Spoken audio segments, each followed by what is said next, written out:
같이 읽겠습니다. 내 하나님 여호와께서 내게 기업으로 주어 차지하게 하실 땅에 내가 들어가서 거기에 거주할 때에 내 하나님 여호와께서 내게 주신 땅에서 그 토지의 모든 소산의 만물을 거둔 후에 그것을 가져다가 광주리에 담고 내 하나님 여호와께서 그의 이름을 두시려고 택하신 곳으로 그것을 가지고 가서 그때 제사장에게 나아가 그에게 이르기를 내가 오늘 당신의 하나님 여호와께 하라나이다. 내가 여호와께서 우리에게 주시겠다고 우리 조상들에게 맹세하신 땅에 이르렀나이다 할 것이요.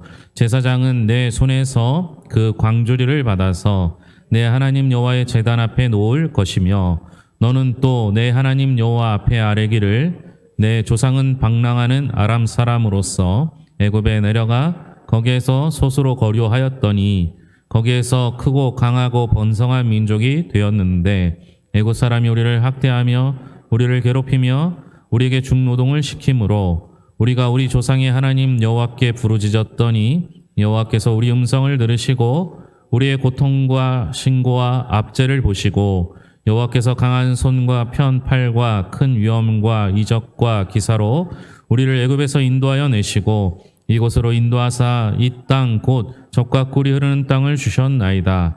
여호와여 이제 내가 주께서 내게 주신 토지 소산의 만물을 가져왔나이다 하고 너는 그것을 내 하나님 여호와 앞에 두고 내 하나님 여호와 앞에 경배할 것이며 내 하나님 여호와께서 너와 내 집에 주신 모든 복으로 말미암아 너는 레위인과 너희 가운데 거류하는 객과 함께 즐거워할지니라. 아멘. 오늘은 맥주감사주일입니다. 매번 맥주감사주일을 드릴 때마다 드는 의문이 있을 텐데요. 그것은 우리는 농사를 짓지 않는데 왜 맥주감사주일을 지키느냐라는 겁니다. 맥주감사주일은 농사 짓는 사람들뿐만 아니라 믿는 사람들이 지켜야 할 절기입니다. 주님을 구주로 믿는 사람들이 지키는 영적 절기입니다.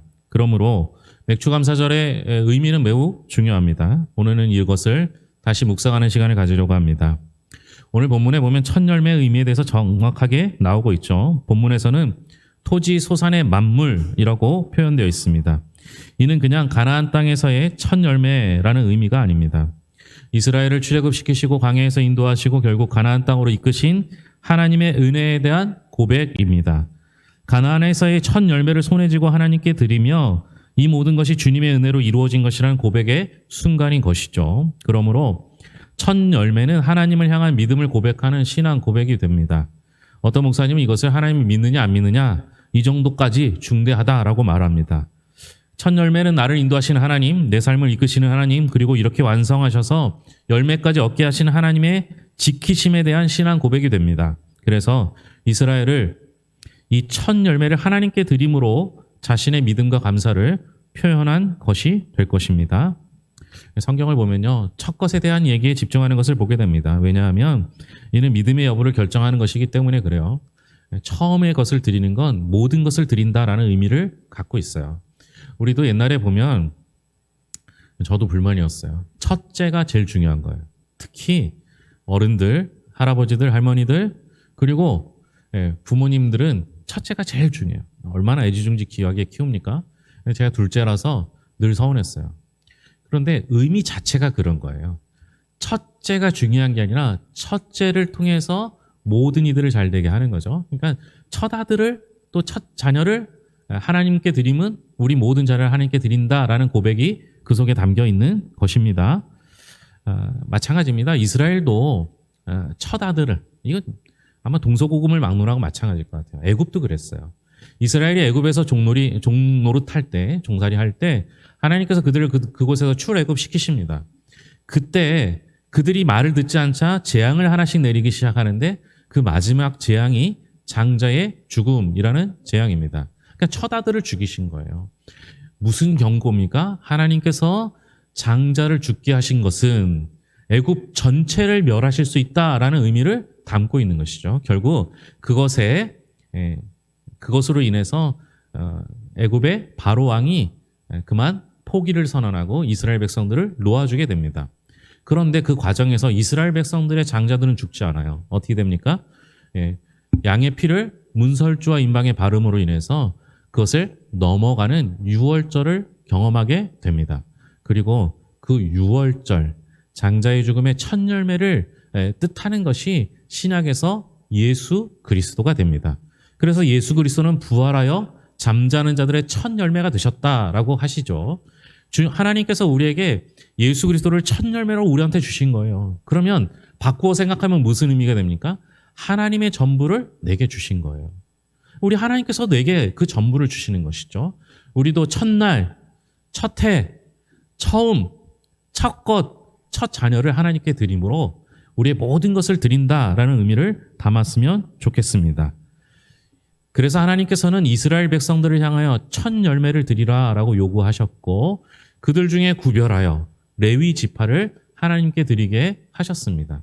그래서 레위 지파는 그들 중에 기업이 있지 않아요. 레위 지파는 하나님께 기업이 있다고 하고 그 레위 지파가 하나님께 받은 기업은 이스라엘 백성들이 감사함으로 드리는 첫 열매와 11조가 그 첫 열매가 됩니다. 그래서 이스라엘에서 레위 지파는 자기 땅을 가지고 경작하며 살지 않았고 이스라엘 백성들이 하나님께 드리는 첫 열매 11조를 통해서 그들의 삶을 영위했습니다. 그래서 이스라엘의 레위 지파는 하나님께 기업을 얻었다 이렇게 이야기를 합니다. 근데 시간이 지나면서 하나님의 은혜를 망각하고 문제가 생기게 됩니다. 어떤 문제가 생깁니까? 이제 첫 열매 11조 드리는 것을 금하기 시작합니다. 줄이기 시작하고 아예 안 드리는 경우도 생기게 됩니다. 그래서 무슨 문제가 생깁니까? 별거 아닌 문제 같아요. 레위 지파가 먹고 살 방법이 없어지게 됩니다. 그래서 어떻게 합니까? 레위 지파가 스스로 경작을 합니다. 스스로 돈을 법니다. 먹고 살 궁리를 하게 됩니다. 나중에 사사기에 보게 되면요. 그 한 가문의 제사장으로 임명이 되게 되는데 레위 지파잖아요.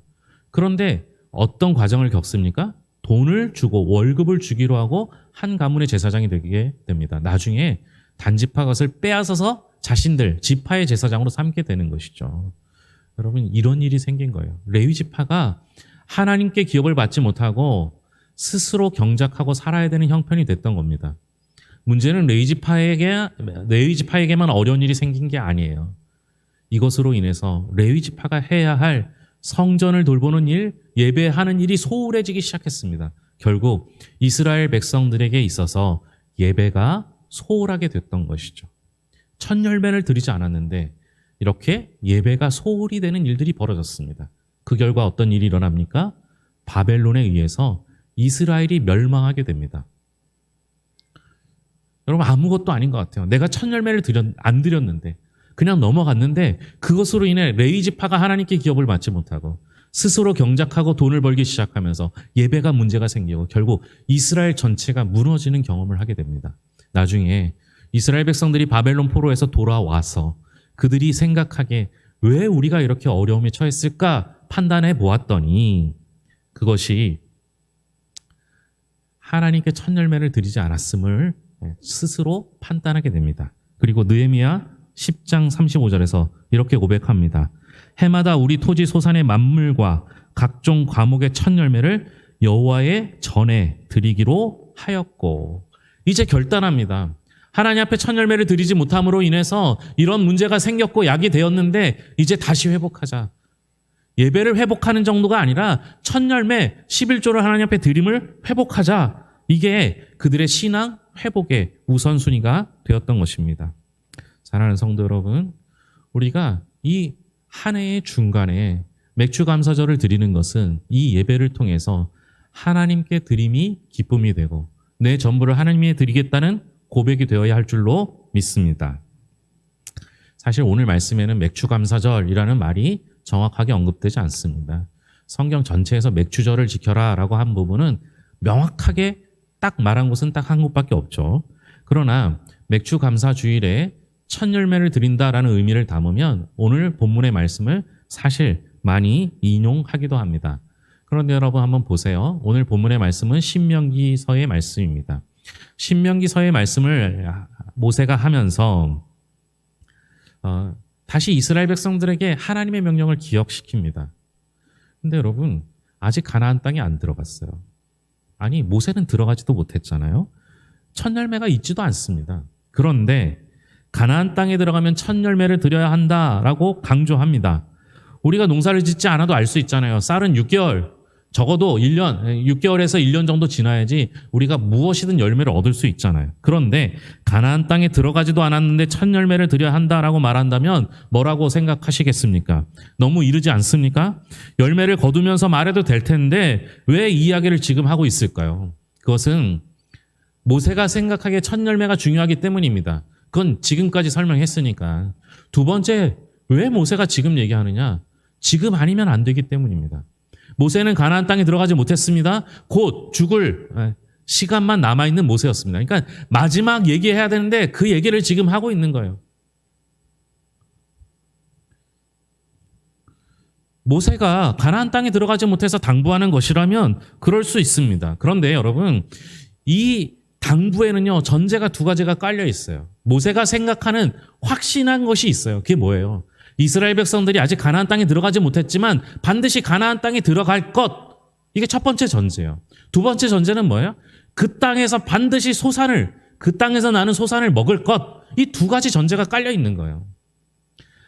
하나님께서는 이스라엘 백성들을 가나안으로 인도하시고 그곳에서 정착하게 하시고 먹고 살게 할 것이라는 것이 가나안에 들어가지도 않았던 모세는 확신할 수 있었던 거예요.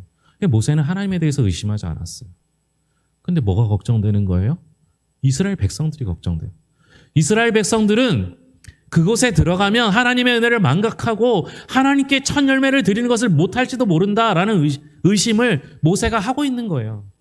여러분, 모세가 하고 있는 이 의심이, 모세가 하고 있는 이 확신이 높아심과 그냥 막연한 기대입니까? 그렇지 않아요. 모세가 이스라엘 백성들을 이끌고 광야 생활을 하는 동안에 하나님을 경험했습니다. 그 누구보다도 하나님을 더 많이 만났습니다. 심지어 하나님께서 모세를 향하여 대면하여 말한 사람은 모세밖에 없다라고 말하지 않았습니까? 그만큼 모세는 하나님을 경험했습니다. 그 하나님을 경험했더니 그 하나님께서 광야에서 인도하신 것을 다 보았더니 하나님은 확실한 거예요. 하나님은 신실하신 거예요. 하나님은 약속을 바꾸지 않으시는 분인 거예요. 그러니까 하나님이 약속하신 가나안 땅에 들어가고 그 땅에서 정착하는 거, 이건 반드시 있을 거라고 확신했어요. 그런데 이스라엘 백성들은 의심하게 돼요. 왜요? 하나님께서 그렇게 입히시고 먹이시고 돌보시고 함께 하셨는데도 불구하고 날마다 불평과 원망하며 살았던 것이 이스라엘의 모습이었습니다. 그래서 결국 이스라엘 백성들을 향하여 꼭 가나안 땅에 들어가면 첫 열매를 하나님께 드려라 라고 강조하고 또 강조하고 있는 것입니다. 다행히요, 이스라엘 백성들은 하나님께 첫 열매를 드렸습니다. 왜 드렸을까요? 우리가 여호수아를 오랫동안 보지 않았습니까? 가나안 땅에 들어가서 그 땅의 소산을 먹은 후에 어떤 일이 생겼습니까? 여호수아 5장 12절에 보면 또 그 땅의 소산을 먹은 다음 날에 만나가 그쳤으니 이스라엘 사람들이 다시는 만나를 얻지 못하였고 그 해에 가나안 땅의 소출을 먹었더라. 이 말씀에 보면 땅의 소산을 먹은, 가나안 땅에 들어가서 그 땅의 소산을 먹은 후에 만나가 그쳤더라. 더 이상 없었더라. 이렇게 얘기합니다. 그러니까 우리가 이것을 부정적으로 생각하는 경우가 있어요. 그렇지 않아요. 이것을 다른 말로 바꾸면 뭐예요? 그 땅의 소산을 먹을 때까지는 하나님께서 먹이셨다. 계속 주셨다라는 의미예요. 그러니까 여러분, 그 땅에서 그 첫 열매를 먹지 않아도 이스라엘 백성들은 살 수 있었어요. 왜요? 만나가 계속 있었으니까. 하나님께서 계속 만나를 주셨으니까. 만나를 매일매일 먹은 사람은 지금 가지고 있는 소유의 부족함을 걱정할 이유가 없어요. 하나님이 또 주실 텐데요.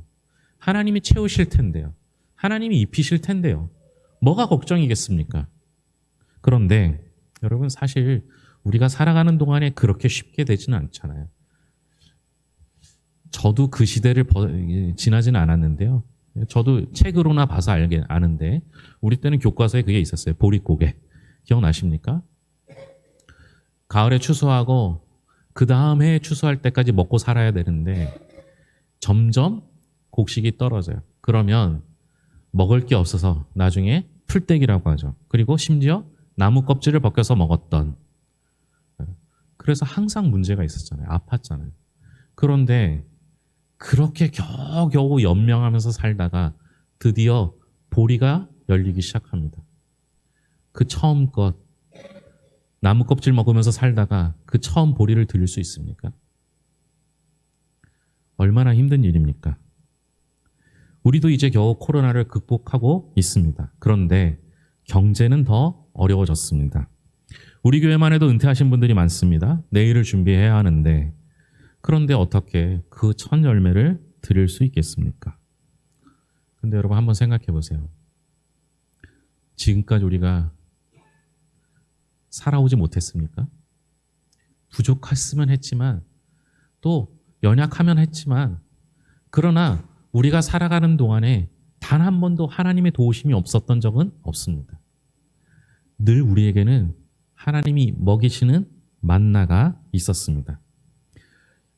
결국 이 첫 열매가 없어도 주님이 나와 함께 하신다면 아무것도 없어도 만나로 나를 먹이실 것입니다.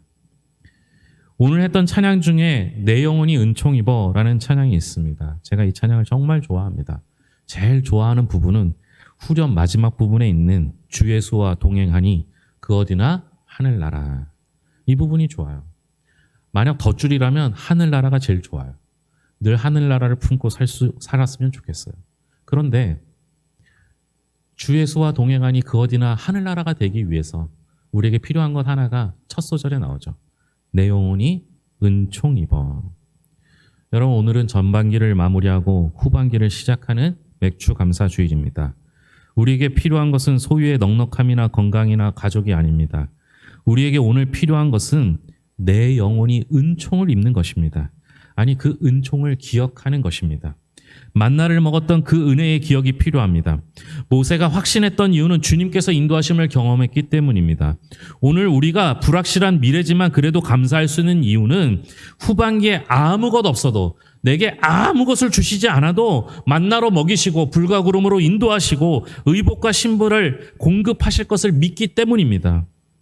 그래서 여러분 남은 6개월 아무 걱정할 거 없어요. 하나님이 도우셔요. 그렇다면 지나온 6개월도 이미 끝난 결과지만 걱정할 거 없어요. 실패해도 괜찮아요. 다시 일으켜 세우실 거예요. 시험을 못 봤어도 괜찮아요. 남들한테 인정받지 못해도 괜찮아요. 소유가 다 없어지고 심지어 건강이 악화되고 병원에 입원했고 수술해야 되고 치료하는 중에 있어도 괜찮아요. 하나님이 돌보실 텐데 주님 나와 함께 하실 텐데요.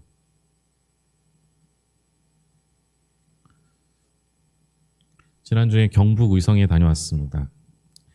산수유 마을이라는 곳에 있는 데인데요. 교회가 산 꼭대기에 있는 교회, 여자 목사님인데요. 은퇴가 3년 남았습니다. 이 목사님이 제게 전화해서 자기가 마지막 이제 3년 동안 열심히 해보고 좀 교회를 부흥시키고 은퇴했으면 좋겠다. 그렇게 얘기를 합니다. 제가 그곳에 가기 전에 그 CTS에 촬영을 했더라고요. 영상을 봤습니다. 진짜 산 꼭대기에 있어요. 그 지역에서 제일 높은 곳에 교회가 있는데요. 차가 못 올라가는 높이에요. 그래서 계단으로 있는데요. 지금 현재 101세 되시는 은퇴하신 장로님이 예배 1시간 전에 올라가서 차인벨을 눌러요. 종을 치는 거예요. 그걸로 예배 시간을 알려줘요. 그러면 그 소리를 듣고 80세 넘는 할머니 할아버지들이 한 손엔 지팡이로 한 손에는 옆에 있는 그 난간을 붙잡고 거의 기어오르듯 올라오십니다. 그 목사님이 평생 소원이 하나 있었어요. 밑에 평지에다 교회를 짓는 거예요. 근데 그 방송이 나가고 1억 2천만 원이 후원이 들어왔대요. 밑에 땅을 사고 건축하려니까 좀 모자라요. 그런데 어떤 교회에서 그 남은 돈 가지고 건축을 해주겠다고. 그래서 지금 건축하고 있는 걸 보고 왔어요.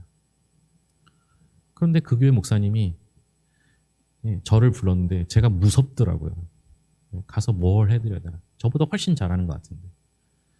그래서 제가 상주에 들렸다가 상주에 있는 목사님, 목회 잘하는 목사님하고 둘이 가서 그 목사님 많이 위로해드렸어요. 목사님 지금 너무 잘하시는 거라고. 근데 그 목사님은 새로 짓는 그 교회에 그 동네에 40가정 되는 그 교회, 그 마을 사람들을 다 교회 안으로 모시고 싶은 거예요. 하루 빨리라도 예수 믿게 하고 싶은 거예요. 근데 여러분 제가 보니까요, 그 목사님은 어느 집이든 문 열고 들어와서 밥 해주고 설거지하고 다 해드려요. 거기서 기도해요. 누구 뭐라 하는 사람이 없어요. 이미 그분은 그 동네에서 동네를 교회로 만들고 있었어요. 근데 그걸 몰랐더라고요. 목사님 같은 목사님이 어디 있습니까? 갔다 와서 마음 한켠에서 아련한 거예요. 제가 도울 길도 없고. 그런데요, 같이 가신 목사님이 상주에 있는 목사님인데요. 이 목사님이 부임할 때 13명 있는 교회 부임해서 지금 60명 정도 돼요. 마을을 완전히 바꿔버렸어요. 마을 동네의 중심이 교회가 돼서 교회를 통해서 마을 전체를 바꿔버렸어요. 이제 편안하게 목회하면 되죠. 53세인데요. 남은 20년 동안 편안하게 목회하면 되는 분이에요. 며칠 전에 연락이 왔어요. 목사님, 내가 그 교회 갈까? 이러더라고요. 제가 뭐라고 했을까요? 네? 제가 뭐라고 했을까요? 네? 사모님한테는 저하고 갔다고 말씀하지 마세요. 이렇게 얘기했어요. 저 때문에 그 교회 간 것 같아서. 그 교회 가려고 하는 것 같아서. 근데 여러분, 저나 같이 갔던 그 목사님이나 하나님이 일하시면 40가정이 아니라 마을 전체, 아니 그 동네 전체를, 의성 전체를 바꿀 수 있는 교회라고 생각합니다. 아무것도 없어도. 하나님께서 그 산꼭대기에서 밑에 교회를 짓게 하시잖아요. 우리 교회는 빚이 있는데 그 교회는 빚이 없어요. 다 져주잖아요. 하나님이 해주시잖아요. 그 목사님한테, 목사님, 남은 3년 동안 애타하고 힘들어하지 마시고 행복하세요. 목사님이 행복해야 됩니다. 목사님이 웃으셔야 합니다. 목사님이 즐거우셔야 합니다. 마지막에 나올 때 제가 그 얘기를 해드렸더니 그 목사님이 울어요. 그러니까 우리나라 나이로 69세인 거죠. 69세 된 목사님이 이제 50된 젊은 목사의 얘기를 듣고 울어요. 책임감 때문에 즐겁지 못했던 거예요. 행복하지 못했던 거죠. 사랑하는 성도 여러분, 하나님은 우리에게 성공을 원하시는 게 아니에요. 하나님은 우리에게 많은 것을 주시는 게 아니라 전부를 주시는 거예요. 그 하나님이 나와 함께 하고 싶어 하시는 거예요. 그거면 되잖아요. 교회는 성공한 사람을 축복해주고 실패한 사람을 위로해줘서 모두 다 함께 할 수 있는 것이 교회여야 합니다. 우리 큰애가 대학에 들어가고 나서 제가 주일날 광고를 안 했더니 왜 안 하냐요. 떨어진 애들도 있잖아요. 대학을 못 간 애들도 있잖아요. 교회는 그렇게 마음을 품어야 돼요. 그게 받은 은혜를 가지고 연약한 사람들을 붙잡아주는 게 진짜 교회인 거죠. 사랑하는 성도 여러분, 오늘 우리가 이때까지 받은 은혜, 그것만 해도 하나님을 확신할 수 있잖아요. 하나님은 나 도와주실 거잖아요. 하나님 나와 함께 하실 거잖아요. 그러면 이후에는 성공이 목표가 아니라 주님이 나와 함께 하시는 것이 목표가 되게 하시고 그와 비슷하게, 그와 똑같이 우리도 누군가에게 주님이 되어줄 수 있기를 바랍니다. 기도하겠습니다. 하나님 감사합니다. 가진 것이 많아서가 아니라 하나님이 우리의 전부가 되시기 때문입니다. 하나님 아버지, 지난 6개월 동안 우리를 돌보시는 하나님께서 우리와 함께 하신 것을 믿기 때문에 감사합니다. 주님 돌보시고 함께 하여 주셔서 하나님 아버지 온전히 주 바라보며 주님 뜻대로 살게 하여 주시옵소서. 하나님 아버지, 남은 6개월도 하나님 믿고 살겠습니다. 담대히 나가겠습니다. 당당하게 복음을 전하겠습니다. 하나님 아버지, 힘들고 어렵지만 그러나 늘 감사하며 기쁘고 행복하게 살겠습니다. 주님, 우리와 동행하여 주시옵소서. 혹 지금 괴롭고 힘들고 어렵고 아픈 영혼들이 있습니까? 위로하여 주셔서 하나님의 만지심, 하나님의 함께하심 경험케 하여 주시옵소서. 우리와 함께하신 하나님께 감사드리며 예수님의 이름으로 기도합니다. 아멘.